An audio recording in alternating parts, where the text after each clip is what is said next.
შემოგვიერთდა სიონის საპატრიარქო ტაძრის მღვდელმსახური თბილისის სასულიერო სემინარიის დეკანი თეოლოგიის დოქტორი მღვდელი გიორგი ვაშალოვიძე.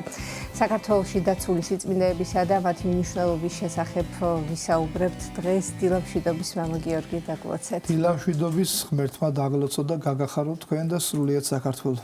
საგამუშაოდ ძირითად თემაზე გადავიდოდეთ. მამა გიორგი, მანამდე მოგილოცოთ დღევანდელი წმინდანების ხსენების დღე, გუშინ საქართველოს მართლმადიდებელი სამოციქულო ეკლესია ნინობას აღნიშნავდა.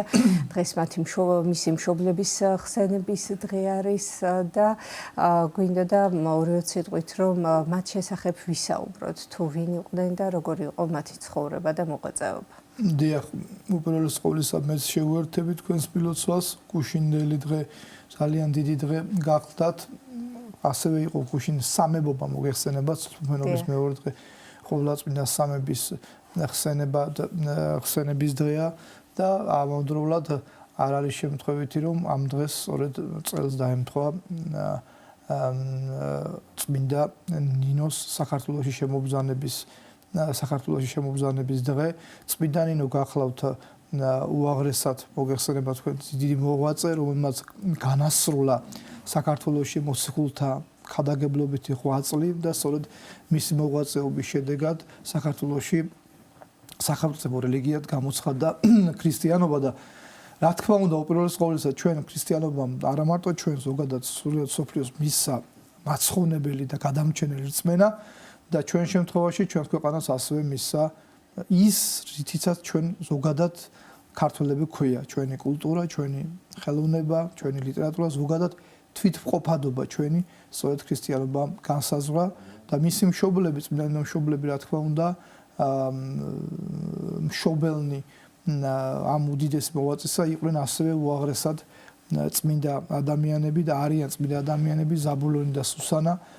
ზაბულონი მხედართმთავარი გახლდათ, ის დიოკლეტიანეს თანმსახურობდა, სხვათა შორის ის გახლავთ თანამედროვე წმინდა გიორგისა და ჩვენ ქართულ და არა მარტო ქართულ ისტორიულ წყაროებში გვაქვს გარკვეული მინიშნებები იმასთან დაკავშირებით, რომ ისინი წმინდა ნინოს, ანუ ზაბულონი წმინდა ნინოს ნათესავი იყო. არის ასეთი ცნობა, რომ წმინდა ნინო იყო ბიძაშვილი, ასე თქვა, წმინდა გიორგისა. თუმცა ფაქტი ერთია, რომ ქართველებმა წმინდა გიორგის შესახებ, რომელიც შეიძლება ითქვას, რომ ქართველებისთვის ყველაზე საყვარელი და გამორჩეული წმინდანია, სწორედ წმინდა ნინოსგან შეიტყვეს. და აი პირველი ტაძარი, რომელიც ბოდბეში აგებული წმინდა ნინოს თაოსნობით, სწორედ მოგეხსენება თქვენ წმინდა გიორგის სახელობისა. ეს არის პირველი წმინდა გიორგის სახელობის ტაძარი. ზაბულონი და სუსანა, როგორც ჩვენ ხვდებით შესაბამის წყაროებში, მუსევაი ქართლისაი, წმინდა ნინოს ცხოვრება, რამდენიმე რედაქციით გვაქვს შემორჩენილი. ზაბულონი და სუსანა, როდესაც წმინდა ნინო 12 წლის არის, ისინი გადაწყვეტენ სამონაზვნო ცხოვრებას მისცენ თავი. ზაბულონი გაემართება მარტოყოფობისკენ მონასტერში, ხოლო სუსანა რჩება იერუსალიმში და იტვირთავს გლახაკთა სხვა მოვლის ღვაწლს და წმინდა ნინო, რომელიც 12 წლის არის, გამოემართება საქართველოსკენ და შემოდის სწორედ ჯავახეთის მთით ჩვენს ქვეყანაში. უნდა ვისაუბროთ სიწმინდეების შესახებ, რომელიც ჩვენთან არის დავანებული, მათი მნიშვნელობის შესახებ, ეკლესია მონასტრების შესახებ და არ შეიძლება რომ არ ვახსენოთ ვინაიდან წმინდა ნინოზე ვსაუბრობთ ფოკის მონასტერს. აი ფაქტობრივად ჩვენი საუბრის გაგრძელება არის ეს, რომ სწორედ წმინდა ნინო საქართველოში ჯავახეთის მთიდან შემოდის, სწორედ იმ ადგილას, სადაც დღეს ფოკის დედათა მონასტერია დაფუძნებული და დაარსებული. ესეც უნდა ითქვას, რომ ამ მონასტრის შესახებ ჩვენ ორი თქვა ტიპის ისტორიული ცნობა გვაქვს. ერთი ეს არის გარდამოცემა, რომლის მიხედვითაც აქ სწორედ როდესაც წმინდა ნინო შემოდის ჯავახეთის მთებით, მას განეცხადება ჭაბუკი, რომელიც გრაგნილს აძლევს მას და უშვებს მცხეთისკენ და შემდგომ მოემართება მცხეთისკენ და მეორე რაც უშუალოდ წყაროშია დაცული, აქ წერილობით წყაროს გულისხმობ, აქ ხდება გამოცხადება და უბრალოდ წმინდა ნინო ლოცვით მიმართავს ღმერთს და უფალი მას უჩვენებს გზას და სხვათა შორის ეს არის ის გზა, რომელიც შემდგომ ტრადიციაში დამკვიდრდა და მომლოცველები გადიან ფოკადან მცხეთამდე. მინაიდან როგორც უკვე აღინიშნა, წმინდა ნინომ სწორედ ეს გზა განვლო და ჩამოვიდა მცხეთაში. აი ძალიან ძნელი წარმოსადგენია დღეს რომ 12 წლის ბავშვი ფაქტობრივად რომ როგორ აღიჭურვა ის ერთი მხრივ თავისი წმინდა ცხოვრებით და რის შედეგადაც მან მიიღო სწორედ საღვთო მადლმოსილება რომ ამ ფაქტობრივად ბავშვმა შეძლო რომ აბსოლუტურად მისთვის უცხო ქვეყანაში თუმცა მეორე მხრივ ესე ჩანს წმინდანინოს ცხოვრებიდან რომ მან იცის რომ მოემართება იქ სადაც ქრისტეს კვართი მყოფობს და ამას ხშირად უსვამს ის ხას და მეორე მხრივ ასევე მან იცის რომ აქ მოციქულებს აქ ნახადაგები ანუ წმინდანი არ შემოსულა ასე ვთქვათ გაუკვალავ ვთქვათ წარმართულ ქვეყანაში აქ უკვე იყო პირველი ქრისტიანული თემები თუმცა რა თქმა უნდა მოსახლეობის უმრავლესობა კვლავ წარმართულ სარწმუნოებაზე იყო და წმინდანინომ სწორედ ვაზის ჯვრით ხელში და ესეც უნდა აღვნიშნოთ აუცილებლად რომ ვაზის ჯვარი რომლითაც წმინდანინო შემობრძანდა დღეს ის ინახება სიონის საკათედრო ტაძარში და სწორედ გუშინდელ დღეს ის გამობრძანებული იყო და მორწმუნე საზოგადოებას ჰქონდა საშუალება რომ მიახლებოდა ამ უდიდეს სიწმინდეს და ამ ჯვრით ხელში ის ამ ჯვრთან დაკავშირებითაც ორი წყარო გვაქვს ერთი ის რომ ღვთისმშობელმა მისცა მას ეს ჯვარი და მეორე რომ მან ეს ჯვარი თავად შექმნა და შეკრა თავისი თმით ნაზის ნასყულთაგან და აი მის მოღვაწეობის შედეგად ფოკიდან დაიწყო და გუშინ მოიხსენებათ და ჩვენ საზოგადოებას კარგად მოიხსენება რომ ჩვენი საქართველოს კათოლიკოს პატრიარქი ახალი პატრიარქი შიო მესამე სწორედ იმყოფებოდა მორწმუნე საზოგადოებასთან ერთად ფოკაში და მან იქ აღავლინდა თავის პატრიარქობაში პირველი პარაკლისი და ესეც ნიშანდობლივია თავის თვალსაჩინო შეიძლება ითქვას რომ ქრისტეს შემოსვლა ჩვენში სწორედ განსრულება უბრალოდ იმ ქადაგებლობითი ღვაწლისა და ჩვენ ეს და აუცილებლად უნდა აღვნიშნოთ რომ ყოველთვის პირველ საუკუნეშივე მოციქულებმა იქადაგეს ჩვენთან და ამ ღვაწლის განსრულება სწორედ ფოკიდან დაიწყო. მამა გიორგი, გადავიდეთ ჩვენს სასაუბრო ძირითად თემაზე, რომელიც სიწმინდეებს ეხება. და უკაცრავად ბოდიში აქ ვიყო, იქ არის მე-11 საუკუნის ტაძარი, შემდგომში გვიან პერიოდში აშენებული საინტერესო ფრესკული ფრაგმენტებით და დღეს იქ არის და ფუნქციონირებს დედათა მონასტერი. კეთილი. მამა გიორგი, ვისაუბროთ თუ რას ნიშნავს სიწმინდე თავად, რა მნიშვნელობა აქვს და საბედნიეროდ მსოფლიო მასშტაბით არაერთი სიწმინდე არის დავანებული სხვადასხვა ეკლესია მონასტერში ხომ და საქართველოში მით უფრო ყველაზე აღმატებული უფლის კვართი და კიდევ სხვა სიწმინდეები და სხვა წმინდანთა ნაწილები ხომ.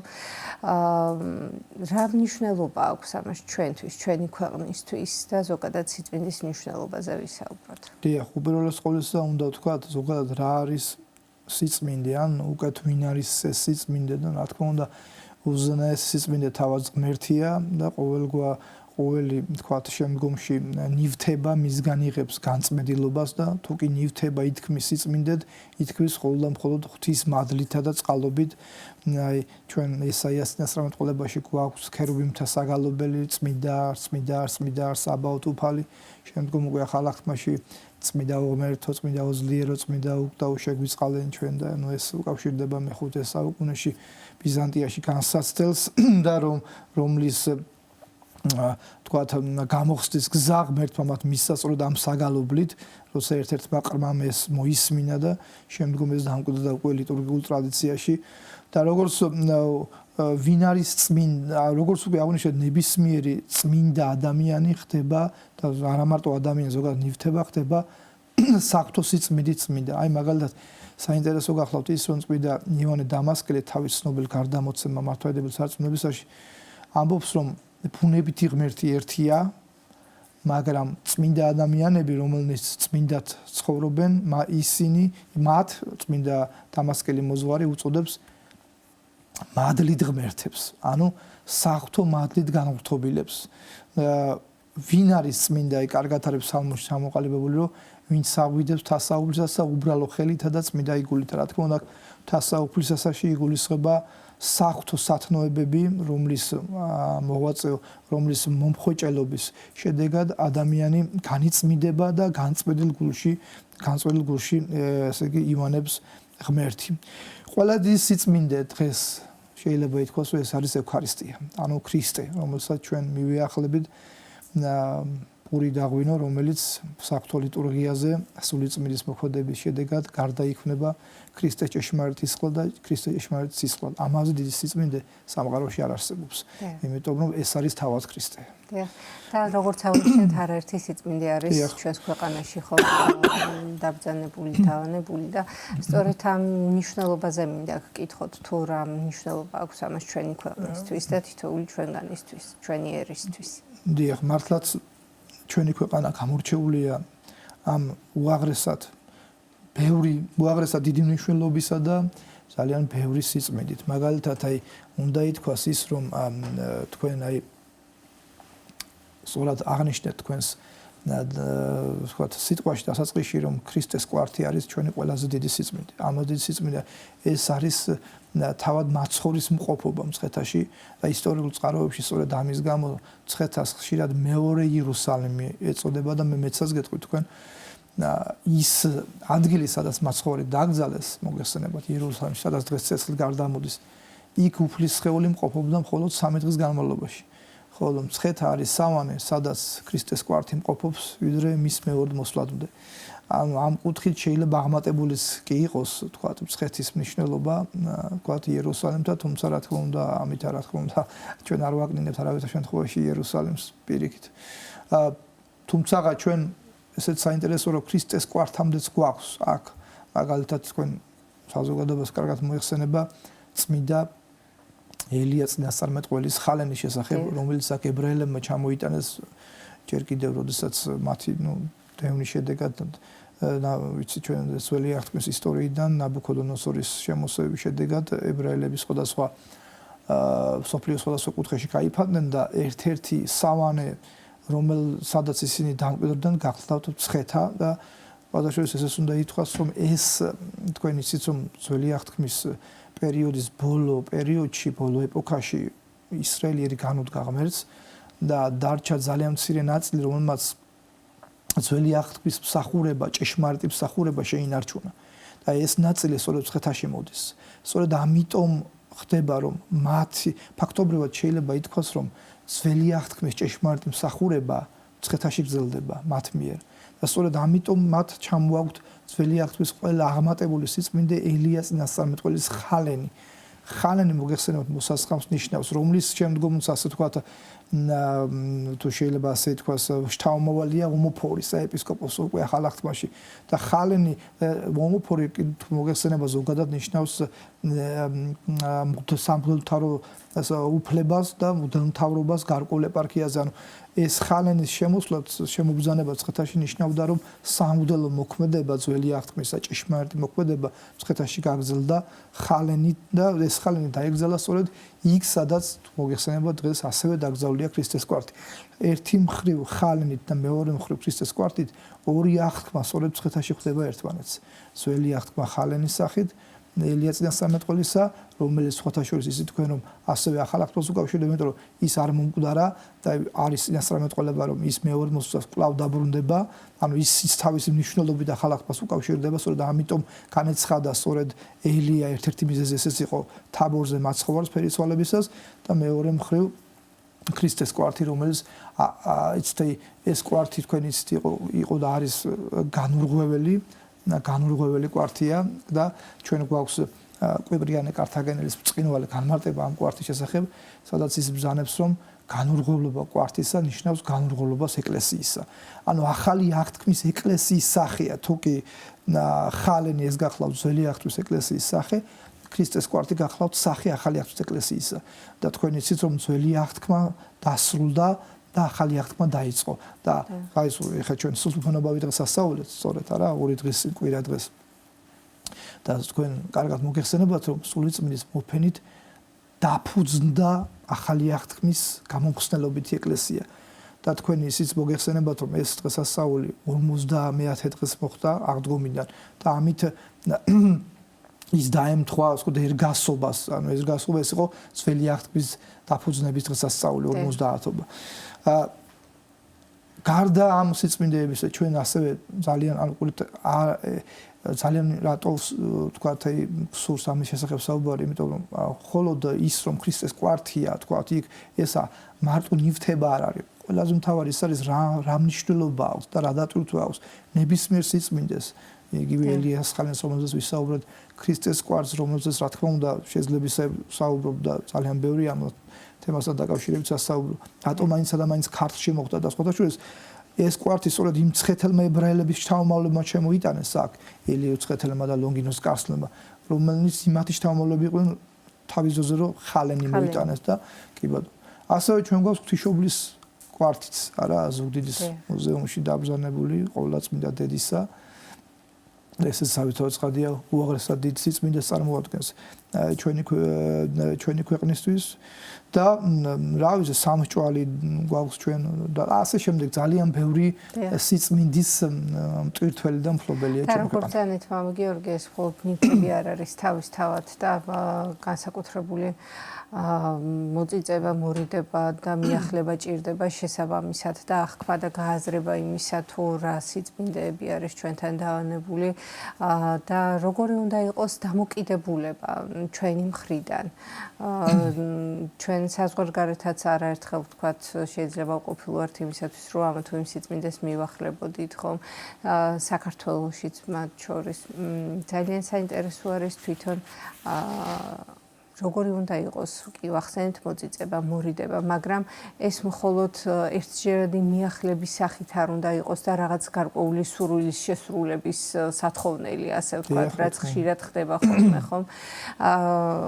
როგორი არის სწორი დამოკიდებულება სიწმინდეების მიმართ, ამაზე გავამახვილოთ ყურადღება. ძალიან მნიშვნელოვანი ასპექტი გახლავთ ეს, იმიტომ რომ სიწმინდისადმი დამოკიდებულება უნდა იყოს მართებული. წინააღმდეგ შემთხვევაში შეიძლება სიწმინდე დამსჯელი გახდეს ადამიანის. აი ჩვენ ვახსენეთ ყველაზე დიდი სიწმინდეთა შორის თავად ქრისტეს სისხლი და ხორცი.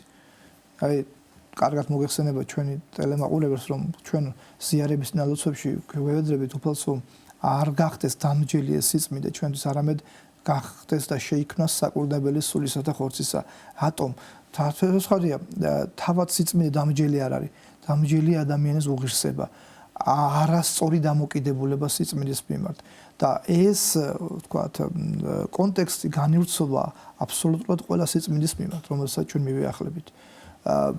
აქ მეორე ასპექტი ის გახლავთ, რომ ხშირია შემთხვევა, როდესაც ადამიანები ამ სიწმინდეს ამ პარტავნებით მოიხსენიებენ და ამბობენ ხშირად გაგვიგია მათ შორის ჩვენი ქვეყნის მაგალითზე რომ თქვათ რახან ჩვენ მაგალითად ღვთისმშობლის წილთომელნი ვართ რახან ჩვენთან მაცხოვრის კვართია ესე იგი ჩვენ ამით უნდა ვიამაყოთ და თქვათ ამის გამო მხოლოდ ესე გადარჩება საქართველოს და ასე შემდეგ რა თქმა უნდა ჩვენ სასწაულებთ ღმერთს რომ საქართველოს გადარჩება მაგრამ ეს დამოკიდებულება რა თქმა უნდა პატივია თავისთავად ცხადია მაგრამ უპირველეს ყოვლისა არის პასუხისმგებლობა და ნებისმიერი სიწმინდე რომელიც ჩვენ გვაქვს ან არის უპირველეს ყოვლისა პასუხისმგებლობა ჩვენი და სიწმინდისადმი არასწორად მიახლების მაგალითად ყველაზე საუკეთესო მაგალითი არის ძველ აღთქმაში როდესაც მეფეთას წიგნები როცა იწყება იქ არის ისტორია როდესაც ელის ვაჟებმა ვოფნი და ფინეზიმ გადაწყვიტეს რომ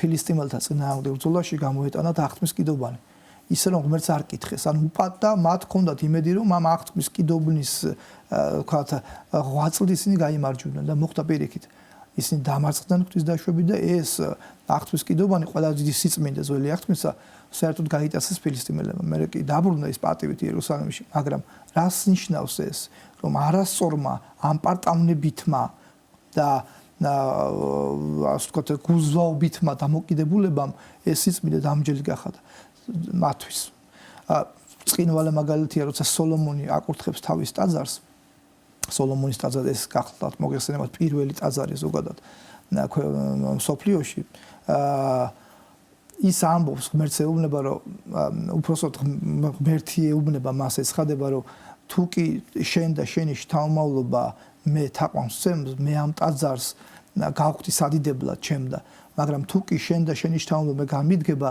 მე დავანგრევ ამ ტაძარს და სასაცილოდ გავხდით თქვენ და თქვენ შთამომავლობას ისე რომ აი ესე წერია წალსახად რომ ისე რომ ვინმე რომელიც შეხედავს ამ დანგრეულ ტაძარს დაგსინებს და იტყვის ასეთი რა დააშავა ამ ხალხმა ღმერთმა ეს არ გუნა მათ.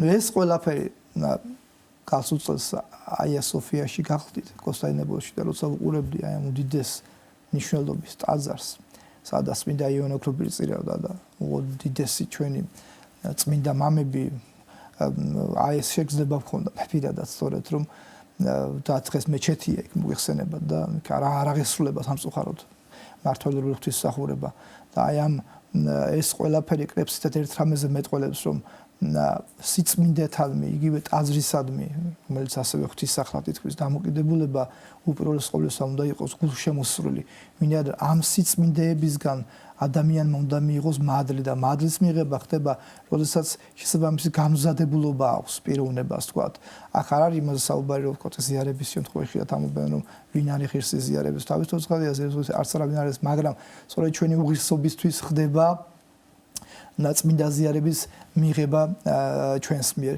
ასე რომ აი კრებსითაც რომ შევაჯამოთ თქვა ჩვენ დღევანდელი ნათქვამი უნდა ითქვას ცალსახად და რომ რა თქმა უნდა ჩვენი ქვეყანა არის უაღრესად ბევრი სიწმინდის მფლობელი ღვთისგანგებით, მაგრამ ეს სიწმინდეები ჩვენ ერთადერთ შემთხვევაში დაგვეხმარებიან თუ კი ქართულ საზოგადოებას ექნება თამდაბლობითი მიმართება და არა ამპარტავნებითი ამ ყოველივეს მიმართ და პრინციპში ეს ასეც იყო უმეტეს შემთხვევაში, იმიტომ რომ აგერ უკვე ქრისტეს შობიდგან 2000 წელია გასული და ჩვენი პატარა ქვეყანა აი ამ მუზარმაზარ იმპერიელთა ჭიდილში ჯერ კიდევ არსებობს და ეს ნამდვილად ცოცხალი სასწაულია, რომელიც არის დამსახურება განკაცებული ღვთისა, რომლის კვართით ჩვენთან არის დავანებული და ყოვლადწმინდა ღვთისმშობლისა და რა თქმა უნდა ამავდროულად ჩვენი უაღრესად დიდი და გმირი წინაპრებისა, რომელნიც გულწრფელად ემსახურებოდნენ და ემსახურებიან დღესაც ძალიან ბევრი ადამიანი ასეთი